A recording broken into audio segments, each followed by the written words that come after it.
Hey everybody. That last one we made, that video where people called in and left a message on that phone number that I've been leaving on different videos and whatever, seemed to work out pretty good. I was checking on my phone today to see if I had enough for another video, and I think I do. And so let's get in here and see what we can find. Hey, Skip Smith. This is Darrison and Salarella from the lovely island of Oahu. We love dreaming about the villages and thinking of this next step here. I got a question for you. Is the sinkholes. So how often do you actually see something that's actually a sinkhole causing issues in the villages? Most of the stuff that I've seen from your news, well, it's about all I watch, really.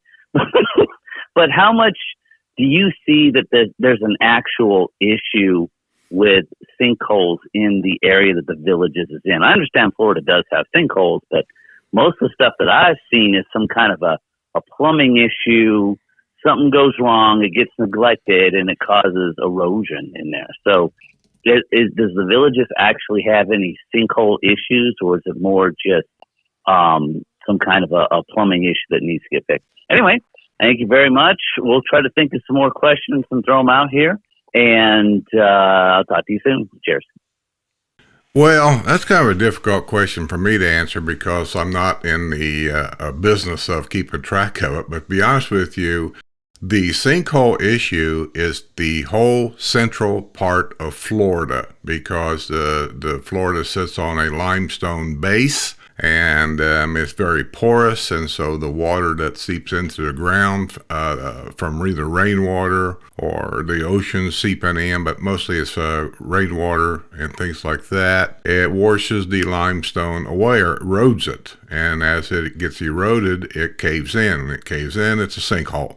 But a lot of what you see around the villages that they like to commonly call sinkholes is exactly what you say. It's water lines, drain lines, and things like that over the years they've failed. The seams where they put the two pipes together, that little rubber seal that goes around the two pipes where they slide them together, it fails, it gets old. And it doesn't necessarily have to be old either, because I had a neighbor that in a brand new house, water kept seeping up in his driveway. And they come out and they look at it and they say, well, it was a leak, a water line. Well, they started digging. Well, they found out it was not the water line, I don't think. I think it was a drain line. And for some reason, it was coming up in his driveway. So they had to tear part of his driveway out, tear it all up, and go down in there and fix it, and then fill the hole back in, put the concrete back in. You know, and that all it's really uncomfortable for the homeowner because you can imagine as they're digging the driveway up and things like that, he's got nowhere to park. He has to park in the street. And around here, most people don't like parking in the street for a lot of reasons. We don't park in the street. We put our car in the garage because of the heat of the sun. And most people do that. Visitors and contractors, sometimes they park in the street because they have to, but the homeowners don't. But there are sinkholes, and the villages has had some serious issues with sinkholes. And by that I mean not a tremendous amount, it's the cost of getting them fixed. There's a pond right over here not too far from our house, a big pond, actually you might call it a small lake. I can't think of the name of the street there. It's Hillsborough Trail, and it's where the village of Fernandino is at. There's on that corner right there, there's a big lake. Wish I could remember the name of the road, and I can't. That had a sinkhole in the middle of it for years ago, and half of the water in that pond disappeared. It goes right down that sinkhole. And then they went in there and started investigating it because they fixed it, I guess, some way, probably temporary. Because it was a year or two later that the pond or the lake itself is at the bottom is lined. It's lined with some kind of a rubber or plastic something. And apparently it came up. And why it came up in the middle of the pond, I saw it. It came up like a big bubble in the middle of the pond. Now it didn't lose water, but they were trying to figure out, I think, why did that come up? There must be an air bubble or something where that sinkhole was at. And it forced that up. Well, they put bricks and things on it to force it back down.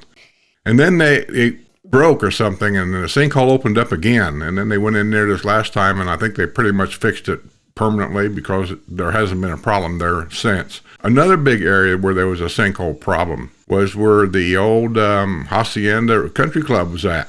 I played golf there. And one day we was playing golf there, and we noticed where there was a sand trap. All of a sudden, I'm sorry, not a sand trap, where there was a water trap off to the right of whatever hole it was of a fairway, and it was just full of mud. And we could hear things in there making noise. Well, we went over and looked at it. It wasn't roped off or anything at that time. And there was a big hole in the bottom of it where water was just running like crazy in there. I think whatever wildlife was in that pond, alligator or whatever, was down in that hole. And I think that's what we heard. Excuse me, I'd let Buddy in.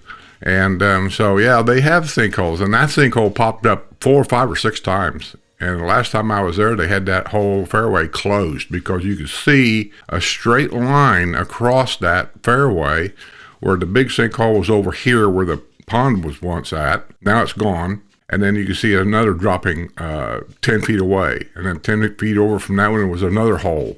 Now, most of these holes were littler holes, but they were there. And you could just see a line of them going across. Hold on.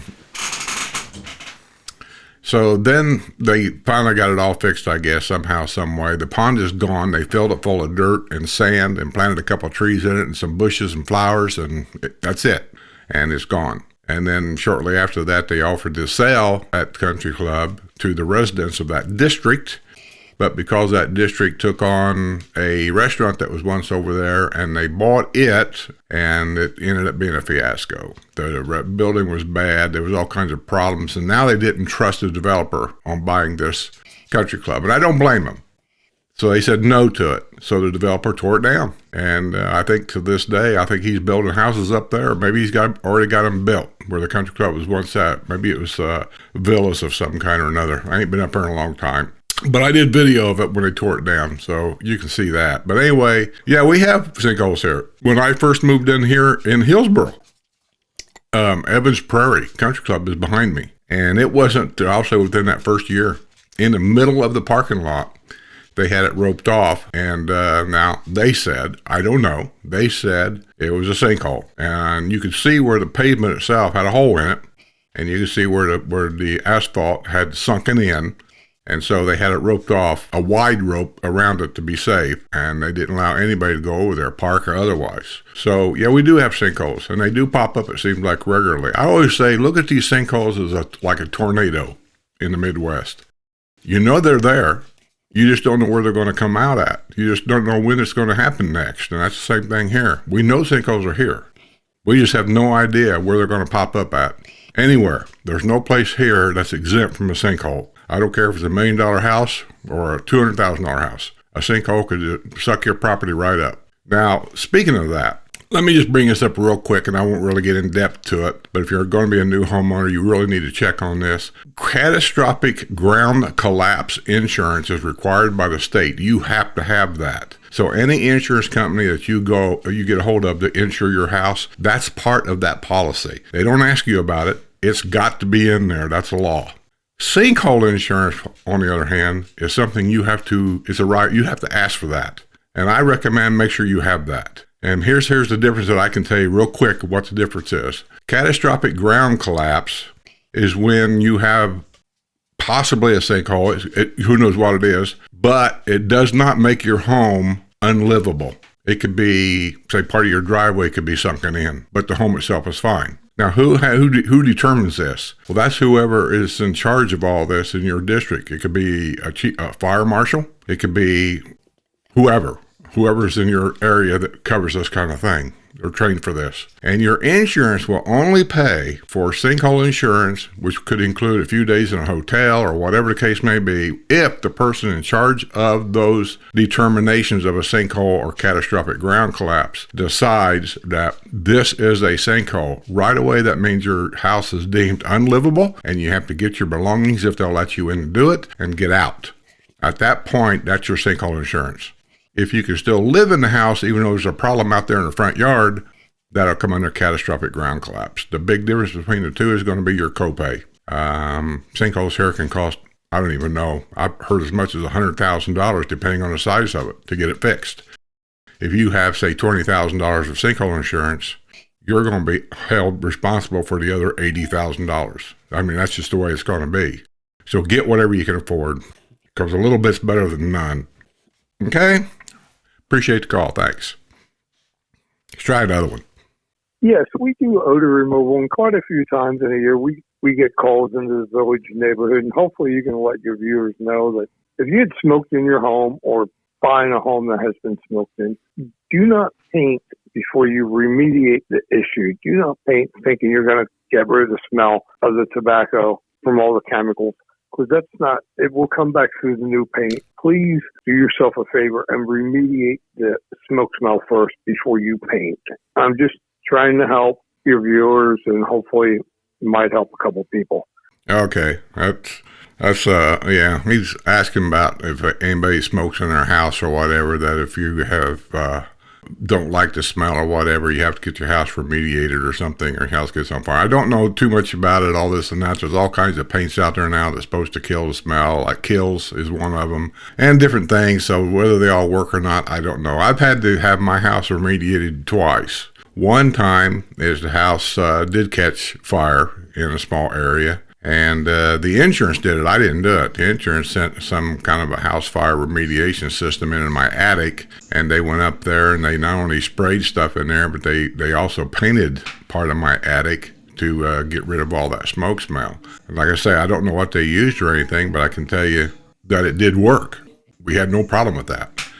Other time that I did, I guess you call it some kind of remediation. We had a house with a basement, and it was a finished basement, but it didn't really have a way of keeping the water away from the house. You know what I mean? When you have a lot of rain during the springtime up north, the water will take the easiest route. And it was building up around my house, and of course, I didn't have a concrete wall. I had stackable concrete block. Concrete block is not waterproof. It's porous. You get enough water built pressure around your house, that water will go right through them concrete blocks and right in your basement. And that's what happened to us. We lived there for like 5 years, never had a problem. And that 1 year, we got an extreme amount of rain, and it started coming in our basement. So I called a company, and they come out there and they gave us a price to put in this drainage system. They go in your basement. They actually tore part of the concrete out in the basement all the way around the wall, on the exterior walls, all the way around, I'd say about a foot from the wall. And then they had this guy come in. I felt so sorry for this guy. He must have had the worst job. He actually had to dig a trench inside the house where they cut the concrete out, and they took the concrete out in buckets. I'm telling you, this was a job. And then in that trench, they put in this drain pipe all the way around the house, under the stairway, through all the bedrooms, under the walls, everything. We had 2 bedrooms downstairs, a laundry room, and a family room, and a bathroom. And then they filled it back up with concrete. Then he went outside the house and did the same thing, except the trench was bigger. He used a regular size shovel, and they dug this thing all the way down to the bottom of the concrete, the wall, clear to the bottom, and then they cleaned it off. And then he had his gloves on and his buckets of tar, and he would rub this all over the brick wall. And then they would take this real thick, kind of like plastic stuff, and then they put it on that brick over this gooey stuff. That's what made it stick. And then they smeared it all on there. And they did this all the way around the exterior of the house. And in the bottom of that trench, they put gravel down there. They put another drainage pipe, poured more gravel on top of it, a lot of gravel. Then they filled it up with the dirt. Then they went inside the house, and where one corner was at, where the concrete was at, they put in I don't know what you call it. It looked like a big bucket, kind of like, but it had holes in the side of it also, and they stuck that down in the ground. Well, all this pipe that went around the house on the inside, each pipe went into this bucket. This thing was all made to work together. And then there was a sub pump that went in that bucket, and a pipe that went outside. And it was the damnedest system I ever seen. But I'll tell you what, for many years we lived in that house, and to the people that bought it from us, we talked to them, because we had to have the carpet all tore out. We had to have everything tore out and had to do everything over again down there. And no, insurance didn't pay for crap. So they said it was outside water coming in. That comes under flood insurance, which I did not have. So I had to pay for all that. But to make the long story short, when they got done doing all of this, the basement had this musty smell, as you can imagine, because it was flooded from where all the rain came in. And they came in with some kind of a chemical, and I couldn't even begin to tell you what it was. He said, we'll take care of that. And they started spraying this stuff around, and I don't even know what else they were doing because I stayed out there because this stuff really smelled bad. And we stayed upstairs. So they got done doing all that, and they told us, so it'll take a couple, 3 days for that odor to settle down. And when it does, that you should be okay. If you got any problems, give us a call. No problem at all. I said, okay. And I can tell you for the many years we lived in that house after that, we had new carpeting put in down there. Carpeting up north is a pretty common thing to have because of the cold winter. So we put carpeting down in one. I think in our laundry room we had, we call it linoleum. You guys might call it the vinyl flooring put in there. I don't even remember what all we did. But anyway, we had new drywall put on the wall, repainted, plastered, all that stuff. It all looked brand new. And we never had a better problem after that. And we had many spring days where it rained a lot. And I could hear the water running in that bucket down there. And then, of course, the pump would come on and pump it outside. And I was always keeping an eye on it because it was always in the back of my mind, if that pump quit working, what would happen? So I always had an extra pump in the closet because I didn't know. And we didn't have a big problem with it. Hell of a system. Back then, it cost me $8,000 to have that system put in. Today, I couldn't even begin to tell you what that would cost. Let's go to another call. Thanks for that call, by the way. Interesting. He's from the West Coast. My wife Karen and I are looking to move into the villages here before summer.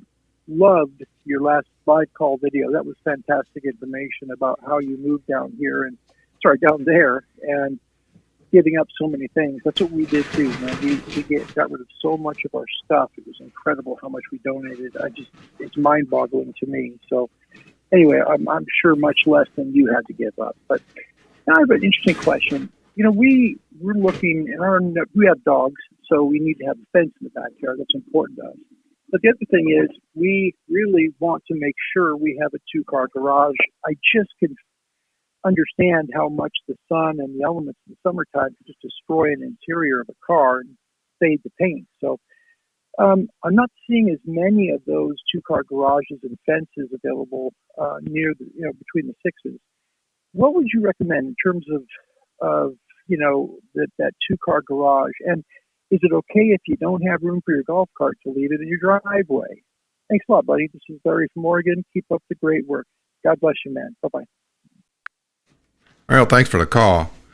I'll see if I can answer it. I don't have any pictures on here. I probably guess I ought to start listening to these, maybe have some pictures and things I can download and bring them up and kind of show you some things.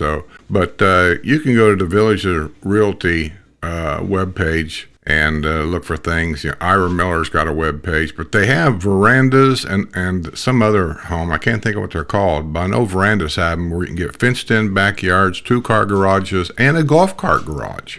And those houses are usually in pretty good demand, and those are 3-bedroom homes mostly. So it'd be 3-bedroom, 2-car garage, and if you wanted, you could also get a golf cart garage too. And basically what a veranda is, the way I understand it, it's just a designer home, which is what I got, with a fenced-in backyard. So you can get them. Most of them are down south. They started putting them in, I believe, in the Village of Finney area. I can't tell you the exact neighborhood, but in the Village of Finney area, because we had somebody that was used to be a subscriber of mine. I haven't heard from them since they bought their home. They're probably not a subscriber anymore. But they bought one of those homes, and they sent us a picture of it, and I saw it. So I do know that they're available down there. But depending on how soon you're going to need one, I mean, I don't know, because things like that, when they're in big demand, there's you and 1,000 other people looking at them. So get a trustworthy realtor. Keep your ears and eyes open. Try not to be in a huge hurry. Push come to shove. You can always rent something here for long term, and then go look. And when you see something, be ready to bite the bullet. As soon as you see something in an area that looks good, price is right, it's got what I want, get that checkbook out right now. Don't wait till tomorrow. That's my best advice to you. Other than that, the only other one I could think of that might be possible for you is a courtyard villa. And you can get them virtually anywhere, everywhere from the Spanish Springs area to, I'm going to say, all the way down to the Finney area. Now, I don't know if they call them courtyards down there, because as the villages gets bigger, they have a tendency to change the names on a model for a different area. I have a theory about why they do that. But courtyard villas, generally speaking, they do have a courtyard in the back, which is a fenced-in yard. They're mostly 2-bedroom, but they're mostly a car and a golf cart. They don't call them car and a half. It's called a 1-car plus a golf cart garage. So that could be a bummer for you, because I understand a 2-car garage thing. I don't know if the newer courtyards have a 2-car garage. I'm trying to think, because Linda has an area in her neighborhood down there that does have courtyards, and I'm thinking she told me that those courtyards down there, and there again, it's in the Finney area, and that's a big area, that they had 2-car garages and maybe even a golf cart garage, and they might be 3 bedrooms also, but they still call them courtyard villas. So just look around. Get the magazines. Go to the Village's website for their homes they have for sale, and look at them, study them. Call Ira Miller. He's got more knowledge around here than anybody I know of.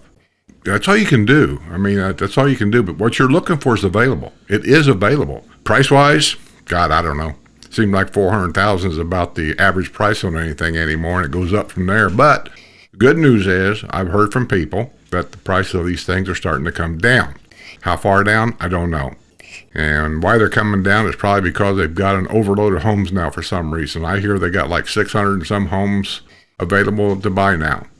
Where normally I think it stays around, I'm guessing here, I don't know for facts, but I'll say 160 to 200. That's why the demand was so high, because there was so little of it available.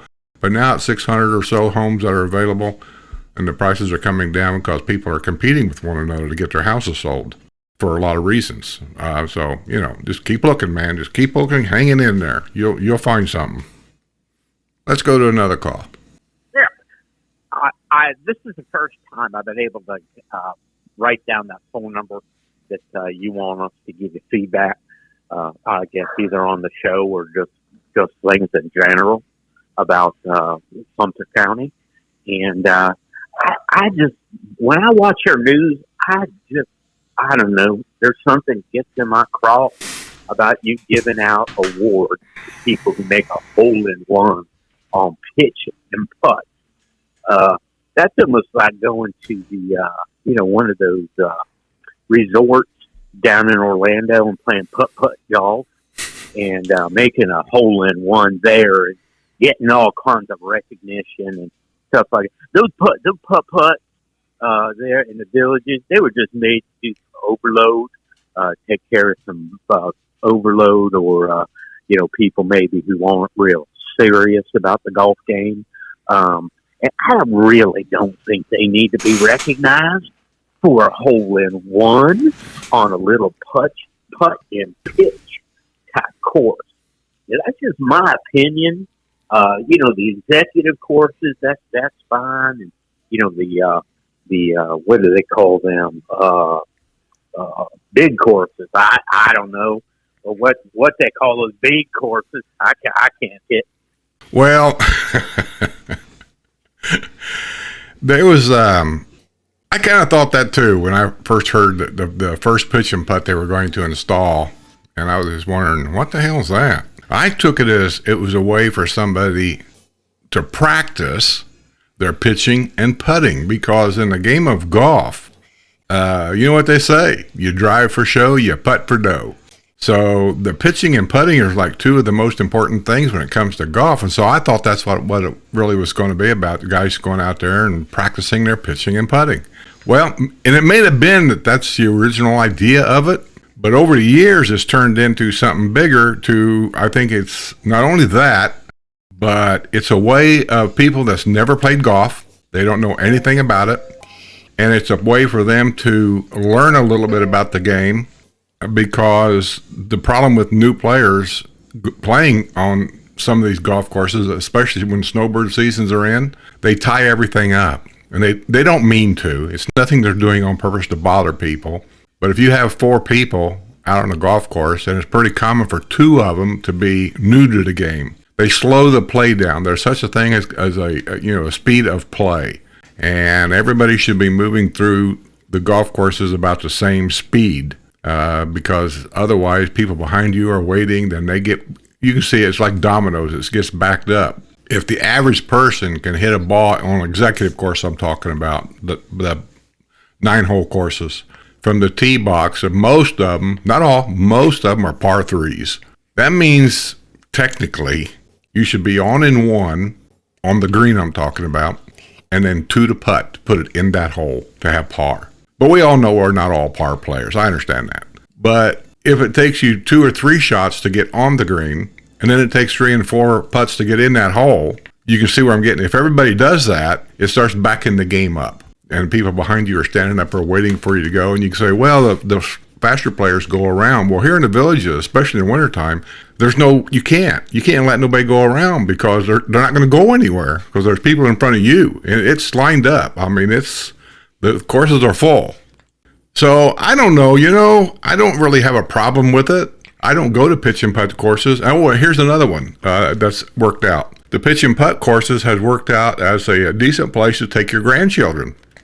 You're always looking for something for the grandkids to do, and they get bored. Believe this or not, a lot of kids don't care about going to swimming pools. I don't understand that because when I was a kid, I could live in a swimming pool.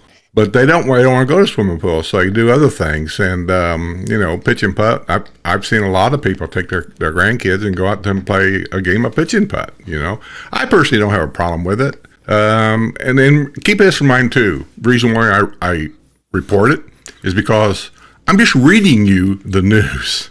I don't make it up. I don't go out and get it. Most people don't send me anything.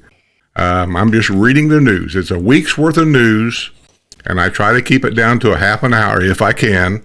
And I go through the whole week's worth of news, and I try to pick out some of the things I think are newsworthy about the villages to educate people that's never been here. That's what I do. Everybody says it's just full of flowers, and you know what I mean. You can get the good reports everywhere and anywhere, but there's a lot more to this place than just that. And I just want people to know the rest of the story, so that before you come down here and drop $400,000 or $500,000 on a house, I don't want you walking around going, well, I didn't know this or I didn't know that. Well, if you didn't, then you're just watching the wrong channels, or you choose to watch the wrong channels, which I've always said there's a lot of people, they don't want to know. And I've even read an email on here one day where somebody told me they wish I'd quit doing the news because I was ruining their retirement dream. I'm not trying to ruin anything. I'm just telling you how it is. Buddy, you're going to have to go.